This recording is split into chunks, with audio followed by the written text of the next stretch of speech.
What happens when one of the most respected journalists in television sits down with royalty, expecting a civil conversation, only to witness a complete meltdown that ends with security escorting a guest off the set? In just 39 seconds after one particular comment, everything fell apart. Anderson Cooper has been doing this for decades. He's interviewed presidents, war criminals, celebrities at their lowest points, and he's always kept his composure. He's known for asking tough questions, sure, but he does it with respect.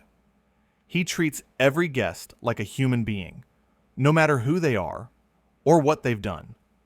That's why when he sat down across from Meghan Markle on 60 Minutes, everyone expected a thoughtful, maybe slightly tense, but ultimately professional interview.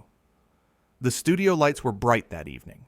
Anderson sat in his usual chair, the one he's sat in thousands of times before. His notes were prepared, his questions were ready. Across from him, Meghan settled into her seat, microphone clipped to her collar, makeup perfect, posture straight. The cameras started rolling. Anderson opened the way he always does, with a simple introduction. "Thank you for being here," he said, his voice calm and even. "I know you've been through a lot, and I appreciate you taking the time to sit down with us." Meghan smiled. It was the kind of smile that didn't quite reach her eyes, but Anderson had seen that before. Nervous guests often started that way. "Thank you for having me," she replied. The first few questions were soft. Anderson asked about her life now, away from the royal family.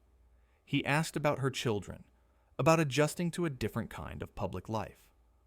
Meghan answered each question with practiced responses, the kind of answers that sounded personal, but didn't actually reveal anything new. Anderson nodded along, listening carefully, waiting for the right moment to dig a little deeper.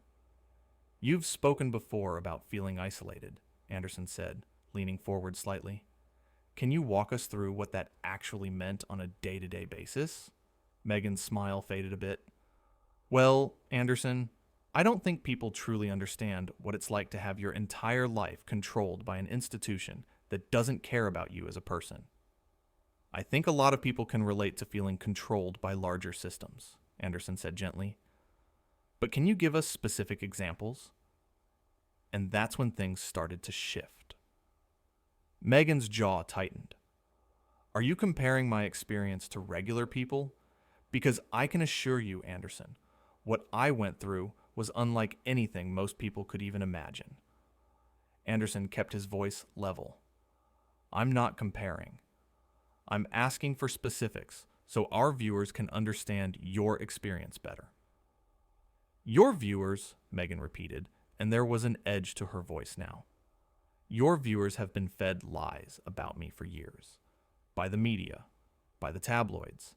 And now you're sitting here asking me to justify my pain?" "I'm not asking you to justify anything," Anderson said, and anyone watching could hear the patience in his tone. "I'm asking you to share your story. That's why you're here, isn't it?" Meghan leaned back in her chair, crossing her arms. "I'm here because I was told this would be a fair interview, but it seems like you've already made up your mind about me." Anderson blinked. "I haven't made up my mind about anything. I'm asking questions. That's my job." "Your job," Meghan said, her voice rising slightly, "is apparently to make me look bad." The camera operators glanced at each other. The producers in the control room leaned closer to their monitors. This was not going according to plan. Anderson took a breath. "Meghan, I've asked you maybe 5 questions. All of them have been about your own experiences. I'm giving you a platform to share your side. How is that making you look bad?" "The way you're asking them," she snapped. "The tone. The implication that I'm somehow being dramatic or unreasonable." "I haven't implied anything of the sort," Anderson said, and his voice was still calm, still professional. "If you're hearing that, I think maybe that's something you're bringing to this conversation, not something I'm putting there." Meghan's eyes flashed. "So now you're saying I'm imagining things?" "I'm saying you seem very defensive, and I'm trying to understand why. Defensive? Meghan's voice went up another notch. You have no idea what I've been through. You sit here in your comfortable chair with your comfortable life, and you think you can psychoanalyze me. Anderson's expression didn't change. I'm not trying to psychoanalyze you. I'm trying to have a conversation. This isn't a conversation, Meghan shot back. This is an interrogation. Meghan, Anderson said, and there was the slightest hint of firmness creeping into his voice now. I've interviewed terrorists with more hostility than I'm showing you right now. I'm being respectful. I'm giving you space to talk. But you have to actually answer the questions. I don't have to do anything, Meghan said. The silence that followed was thick. Anderson just looked at her, waiting. Is there a question you would like me to ask? Anderson finally said. Because I'm happy to adjust my approach if you tell me what would make you more comfortable. Meghan shook her head, a bitter laugh escaping her lips. Of course, put it back on me. Make it my responsibility to manage your interview. It's your interview too, Anderson said simply. You know what, Anderson? Meghan said, leaning forward now, pointing a finger at him. You're exactly like all the rest of them. You pretend to be fair, you pretend to be objective, but you're just another person who wants to tear me down. I don't want to tear anyone down, Anderson said, and his voice was quieter now, almost gentle. I want to understand your story, but you're not letting me in. You're attacking me for doing my job. Your job is to protect people like them, Meghan said, though she didn't specify who them was. My job is to ask questions and report the truth, Anderson replied. The truth? Meghan laughed again, sharper this time. You wouldn't know the truth if it hit you in the face. Anderson paused. That's a pretty serious accusation. It's not an accusation. It's a fact. Based on what? Based on every interview you've ever done, every story you've ever covered. You're part of the system, Anderson. You're part of the problem. Anderson's eyebrows went up slightly. Because I'm asking you to give specific examples of what you experienced? Because you're asking in a way that makes it clear you don't believe me. I haven't said I don't believe you. You don't have to say it. I can see it in your face. I can hear it in your voice. Anderson took another slow breath. Meghan, I think we might need to take a break.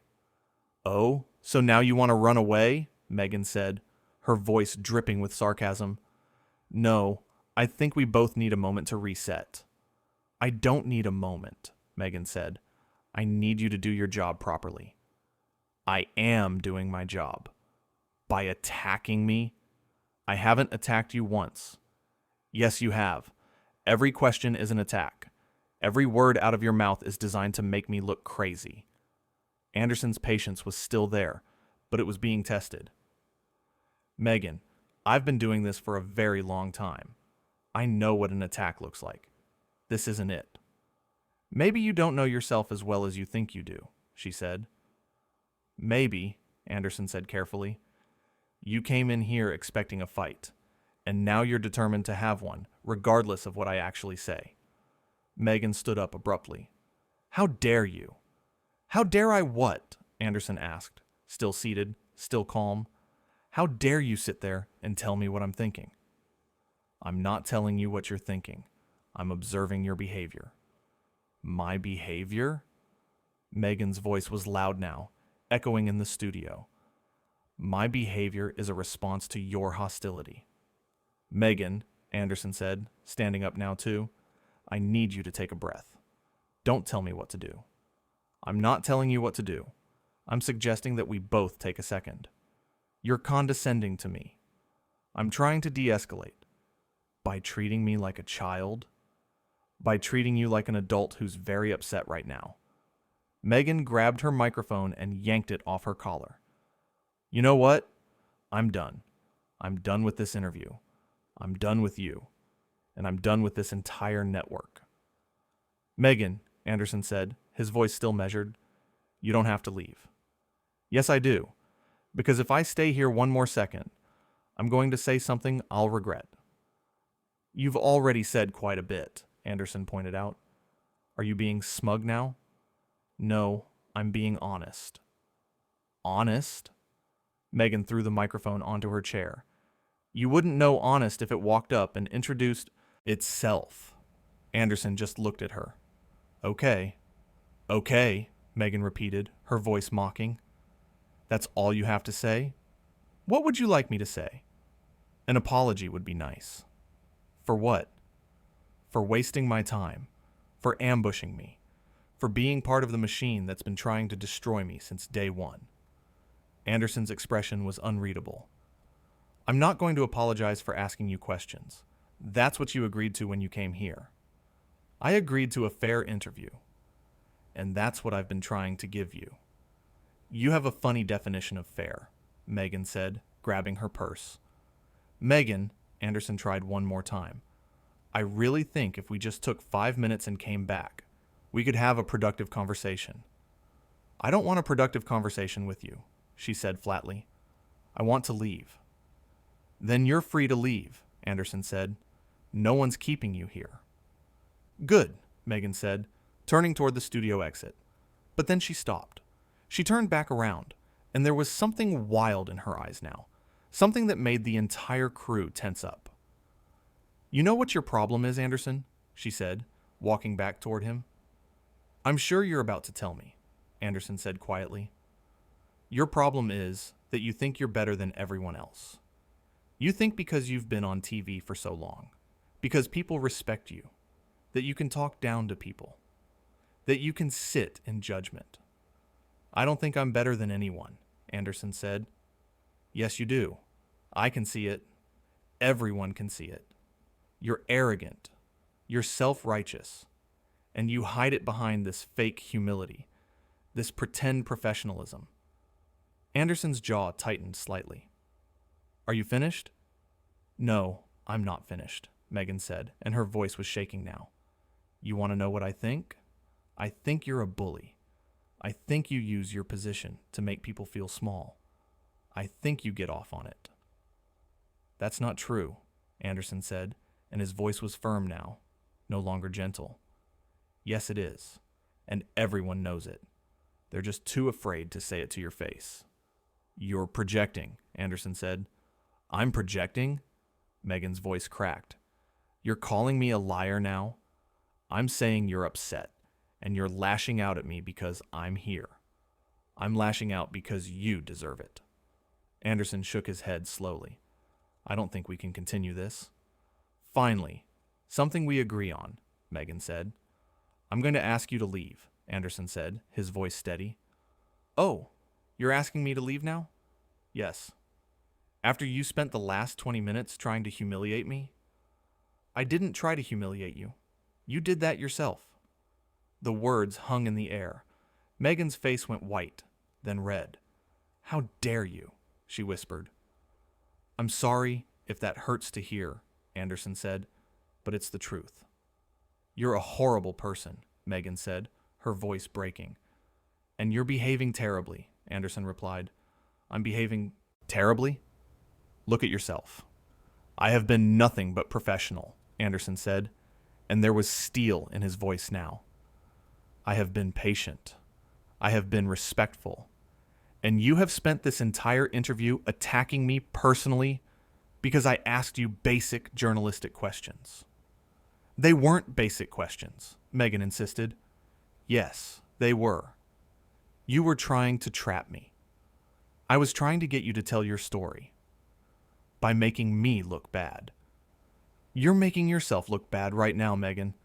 I'm not doing this. You are. Meghan's hands were shaking. I want this footage destroyed.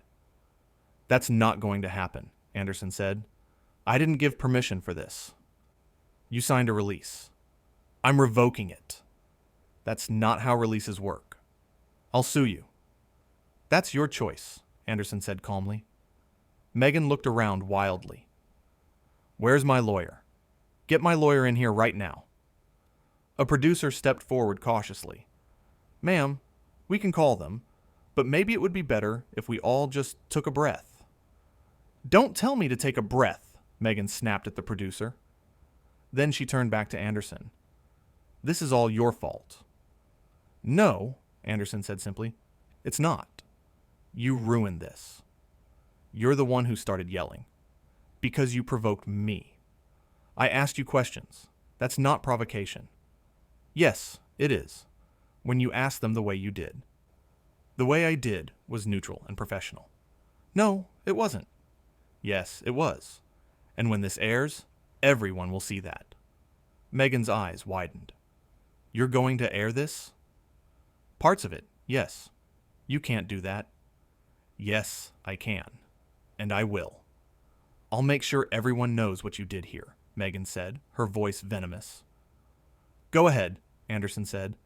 Tell them I asked you about your experiences, and you had a meltdown. It wasn't a meltdown. What would you call it? A justified response to your aggression. I wasn't aggressive. Yes, you were. They stared at each other. The tension was suffocating. I think you need to leave now, Anderson said finally. I was already leaving, Meghan said. Then leave. I am. But she didn't move.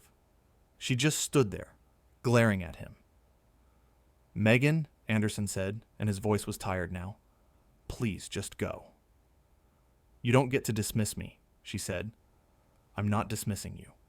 I'm asking you to leave because this interview is over. You ended it. No, you ended it when you started yelling at me. I didn't yell. Yes, you did. Everyone here heard you. Meghan looked around at the crew, and they all quickly looked away. They're on your side, she said bitterly. There are no sides, Anderson said. There's just what happened. And what happened, according to you, is that I'm crazy. I never said that. You implied it. No, I didn't. You're doing it right now. Anderson rubbed his forehead. Meghan, I can't keep having this circular conversation with you. Then stop lying. I'm not lying. Yes, you are. About everything. About what, specifically? About your intentions. About your questions. About all of it.